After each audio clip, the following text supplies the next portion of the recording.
Le docteur Azazel va nous parler de la surveillance des patientes mutées, si je ne me trompe pas. La surveillance par l'imagerie, pour être plus précis. Voilà. Je vous Merci, remercie, c'est à vous. Alors, bonsoir. Je remercie le comité d'organisation de m'avoir associé à cette manifestation scientifique. Donc, on va faire la surveillance radiologique des patientes dépistées BRCA.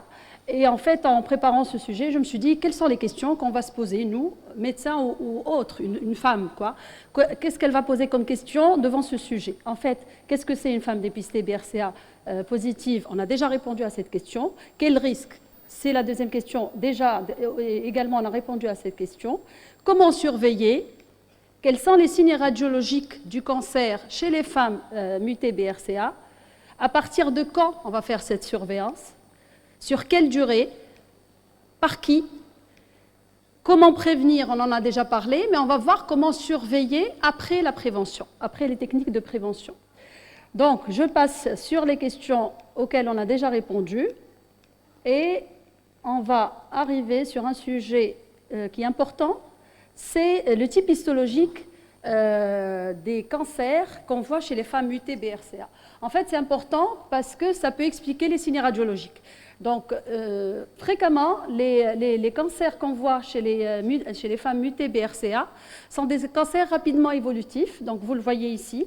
C'est des types canalaires, à grade élevé, peu différenciés, index mitotique élevé et triple négatif.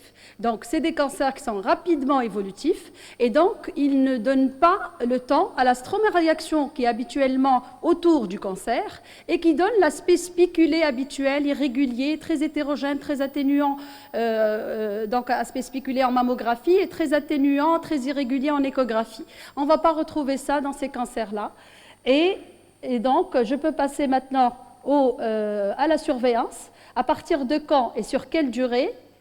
En fait, je me suis basée sur les recommandations françaises. Donc, l'Institut national du cancer et de la Haute Autorité de santé a publié en 2017 ces recommandations. Et vous voyez sur cette diapositive qu'il y a 3 périodes. Une période avant 30 ans, une période entre 30 et 65 ans et une période après 65 ans. Et à chaque fois, on va dire qu'est-ce qu'on va faire sur le plan dépistage et qu'est-ce qu'on propose comme technique de prévention. Donc, comment surveiller? Alors, il y a une période avant 30 ans où on fera qu'un examen clinique biannuel, mais pas d'imagerie.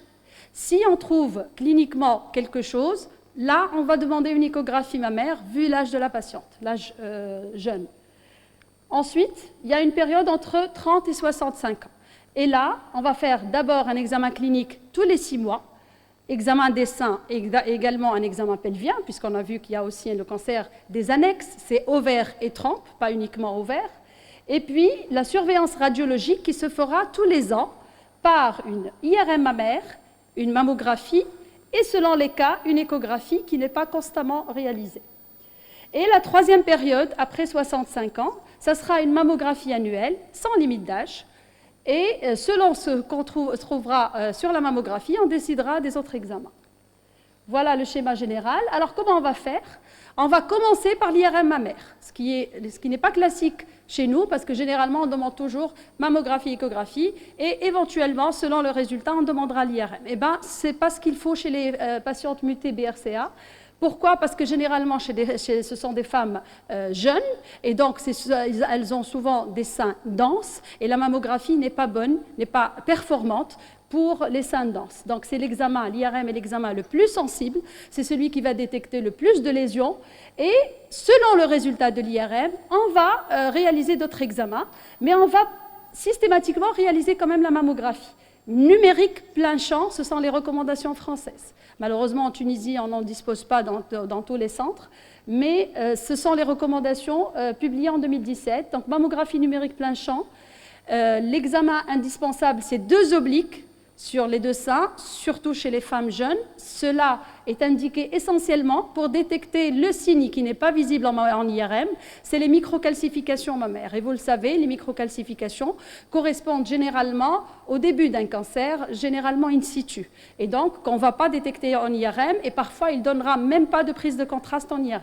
Donc, pour être complémentaire, on fera ces 2 examens-là. Quand est-ce qu'on fera, et après 40 ans, on fera 2 incidences par sein, donc un oblique et une face pour chaque sein. L'échographie mammaire, elle sera réalisée selon l'appréciation du radiologue, s'il en a besoin, ou alors s'il y a une anomalie clinique, une anomalie en IRM ou une anomalie mammographique. Un autre cas où on fera l'échographie systématiquement, c'est s'il y a un rehaussement matriciel bilatéral en IRM. Qu'est-ce que ça veut dire? C'est la prise de contraste diffuse du sein qui, parfois, par imprégnation hormonale, fait que ça cache des lésions et donc ça fait perdre la sensibilité de l'IRM. Et là, une échographie complémentaire sera également indiquée. Alors, ces 3 techniques, d'abord, pourquoi elles sont réalisées? Parce que chacune va donner des données et ces données sont complémentaires. On doit absolument les réaliser en première partie du cycle, à la fin des règles, pour éviter justement tout ce qui est imprégnation hormonale au niveau du sein et l'œdème qui existe au niveau du sein. Et puis, surtout, confronter ces données à l'ancienne imagerie. Si la patiente en a, il faut toujours l'exiger et confronter ces examens aux anciens. Ensuite, faire une synthèse, dire qu'est-ce qu'il y a comme anomalie, les classer selon Beiratz. Donc, si ces examens sont négatifs, le test est négatif et c'est classé 1. Si c'est 1 ou 2 d'ailleurs, s'il y a des lésions bénignes. Si c'est classé en Beiratz 3, ça veut dire que c'est une anomalie probablement bénigne, on va surveiller à 4 ou 6 mois selon les cas. Et si c'est des anomalies Beiratz 4 ou 5, on expliquera à la patiente et on proposera des biopsies en concertation avec les chirurgiens. Alors, quels sont les signes radiologiques maintenant de ces cancers génétiques? On commence par l'IRM, puisqu'on a dit qu'on fait toujours l'IRM en premier. Alors, je l'ai expliqué tout à l'heure, les cancers sont rapidement évolutifs, sont généralement bien limités. Il n'y a pas la stroma-réaction qui donne les spicules, et donc, c'est des lésions qui vont simuler des lésions bénignes. Donc, vous le voyez ici. Je vais déjà vous montrer les flèches. Voilà, cette petite masse régulière sur les séquences T1. En hyposignal T1, hypersignal sur la deuxième photo, là, hypersignal T2 que vous voyez ici, et qui est très régulière, les contours sont très lisses. Là aussi, à notre cas, vous voyez, la lésion est un peu plus difficile à détecter, en hyposignal T1 et là en hypersignal T2. Et la forme ronde, les contours réguliers lisses font plutôt proposer ou évoquer une lésion bénigne. Là, le deuxième élément à voir, c'est le rehaussement de cette lésion. Donc, après injection de gadolinium, on va voir comment se comporte cette lésion. Et vous le voyez ici, cette lésion va prendre le contraste, là sur les coupes natives, mais également là sur les coupes en soustraction. Et vous remarquerez cette prise de contraste, encore une fois, bien limitée et régulière. Vous voyez là un cas un petit peu, une lésion avec une prise de contraste un petit peu irrégulière, mais qui reste bien ronde. Alors, le deuxième élément à voir, c'est la cinétique de rehaussement. Donc, comment prend le contraste cette lésion? Et vous le voyez ici, sur cette courbe et celle-là, que cette prise de contraste est très rapide, elle est précoce et intense. Et il y a un lavage, qu'on appelle aussi, que les anglo-saxons appellent washout, un lavage qui se voit ici. Ça veut dire que l'angiogénèse tumorale, donc ça prend le contraste de manière très intense, et après ça commence à diminuer petit à petit. C'est typiquement spécifique d'une lésion suspecte. Alors, d'autres signes IRM moins spécifiques, des petits focus. Qu'est-ce que ça veut dire un focus ou un foyer? C'est une prise de contraste de moins de 5 mm.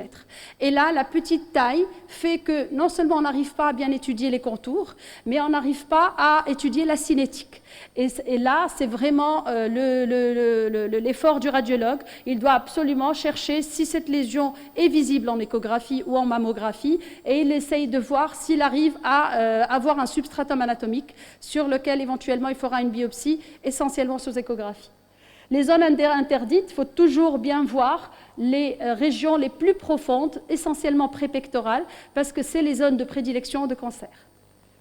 D'autres prises de contraste également, non masse, on a vu au départ la masse, après le focus, et là c'est le rehaussement non masse. Qu'est-ce que ça veut dire? C'est des prises de contraste en plage qui peuvent être soit linéaires, soit segmentaires, ça veut dire triangulaires, qui dessinent un réseau galactophorique, et c'est typiquement malin, ou alors régionales et diffuses, et là les choses se compliquent. Généralement c'est des prises de contraste plutôt dystrophiques bénignes.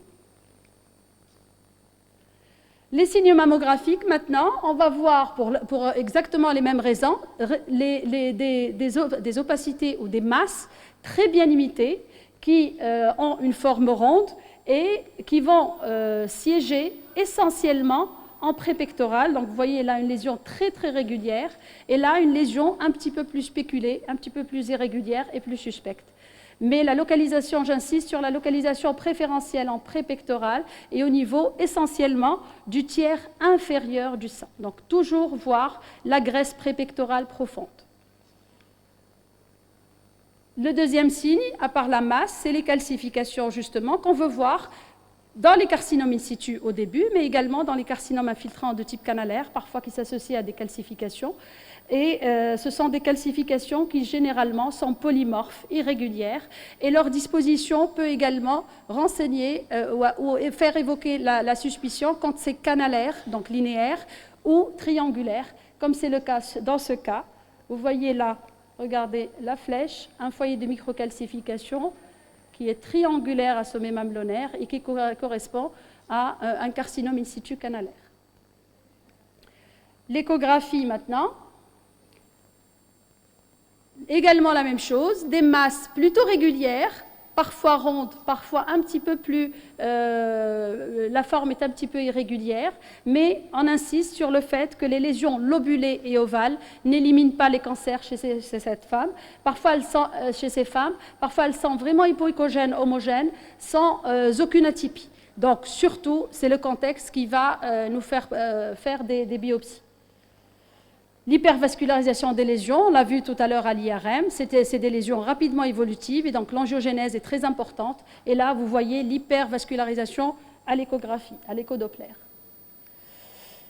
Alors, quelques confrontations de quelques images chez des femmes mutées BRCA. Donc là, c'est une patiente qui vient d'avoir un test positif BRCA. Et pourquoi elle l'a fait? Parce qu'elle a une maman qui a eu un cancer du sein et qui est décédée dans l'année. Donc on lui a conseillé d'aller faire le test. Il était positif, donc elle est venue pour faire son IRM. Et vous voyez en IRM qu'il y a d'abord cette masse au niveau du sein droit, qui est bien limitée, ovalaire, régulière, et cette prise de contraste au niveau de cette masse qui est très intense, mais qui reste de contour régulier. Mais il n'y a pas que ça, il y a aussi cette prise de contraste un petit peu lobulée au niveau de l'autre sein, et qu'on arrive à voir sur la même séquence, la même coupe en séquence T2 qui est là. Alors, sur la mammographie, on a pu trouver que la masse du sein droit. La deuxième masse du sein gauche était tellement petite et les seins sont modérément denses, donc on n'arrivait pas à les voir. Mais à l'échographie, on trouve la masse discrètement lobulée au niveau du sein droit, mais on trouve également, en recherchant, la petite masse du sein gauche qui a intéressé le cadran supéro-externe gauche et qui était vascularisée. Et la biopsie au niveau des deux lésions a conclu un carcinome canalaire infiltrant bilatéral. Un autre cas, donc là, sur cette mammographie, également chez une patiente mutée BRCA1, donc il y a cette petite masse-là qu'on voit sur le cliché de face et on ne voit pas d'autre sur ce cliché, qu'on voit là sur le cliché oblique et très bien sur l'agrandi, dans la zone profonde prépectorale. Et l'IRM a montré, certes, cette image qu'on a déjà vue en mammographie. Vous la voyez là, elle est dans le cadran supéro-externe droit.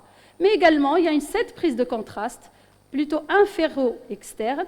Et quand on revoit l'IRM, on trouve cette petite lésion.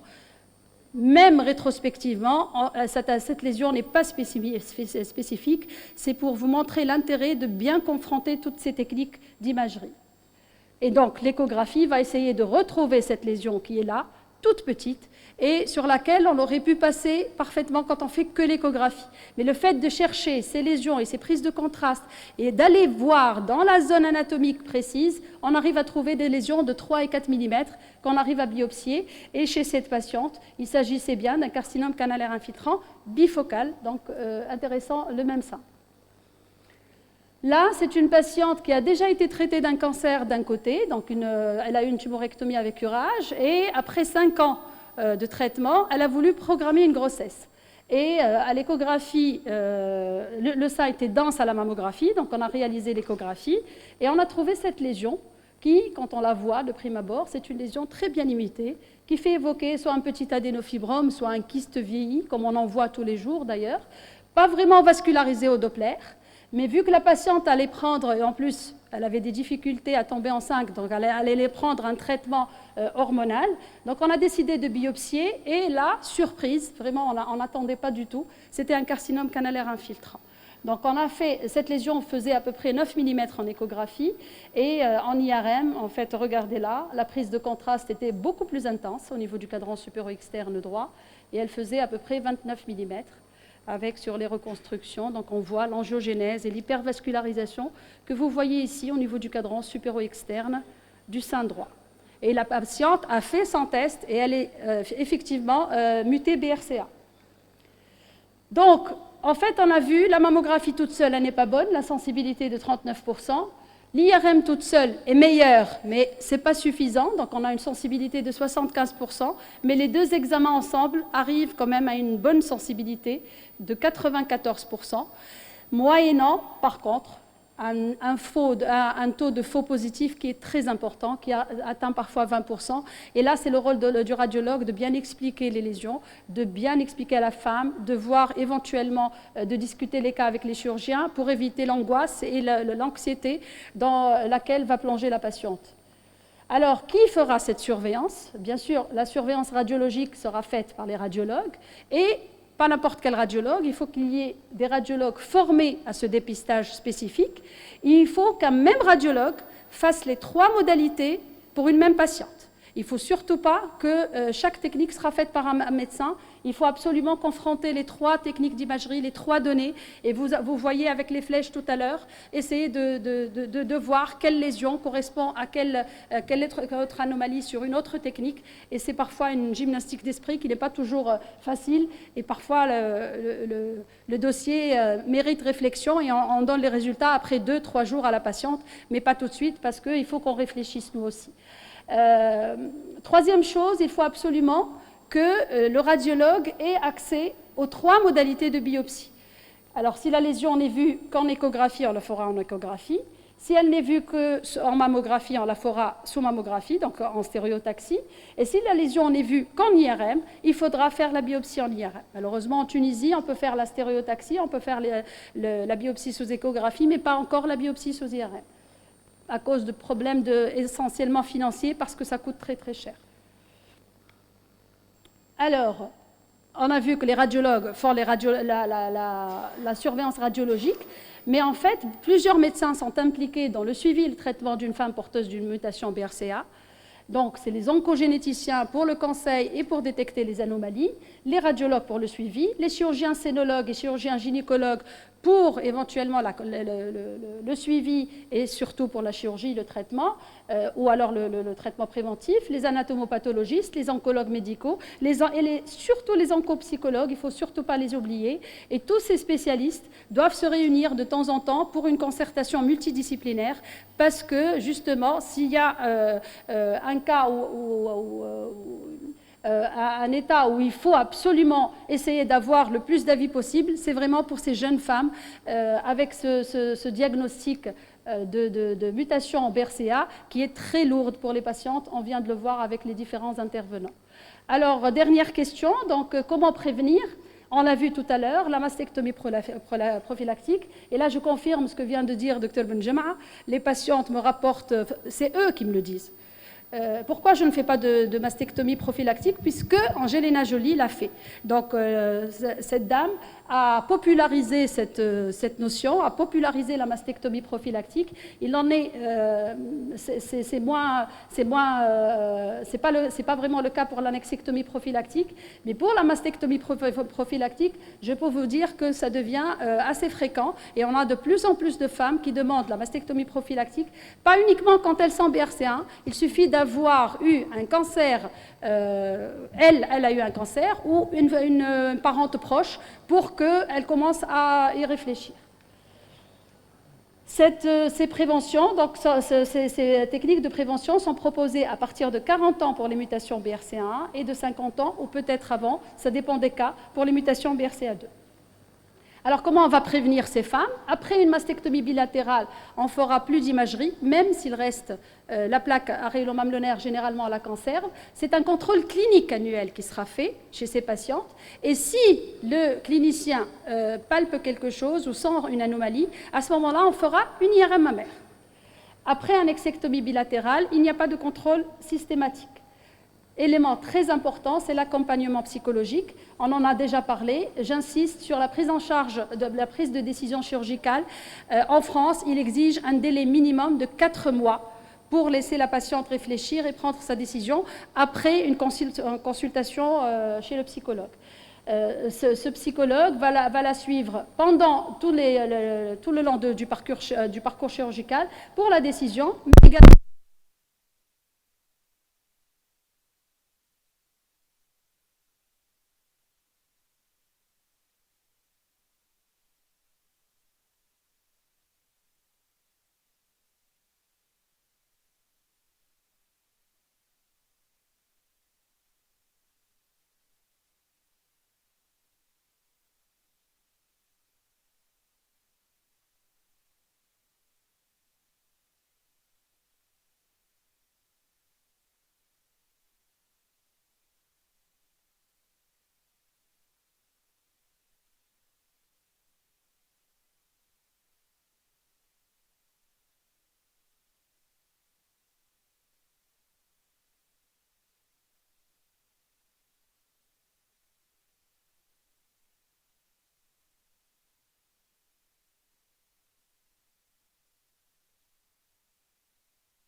ça ne passe plus.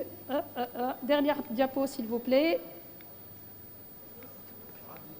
Voilà. Il ne faut surtout pas arrêter sa vie avec ce cancer, plutôt continuer à vivre. Et plusieurs femmes dans ma consultation me donnent des leçons tous les jours. C'est des femmes qui parfois me disent que je remercie le bon Dieu de m'avoir donné un cancer parce que j'ai totalement changé d'avis après ce cancer. Je vous remercie pour votre attention. Merci beaucoup pour ce très bel exposé également.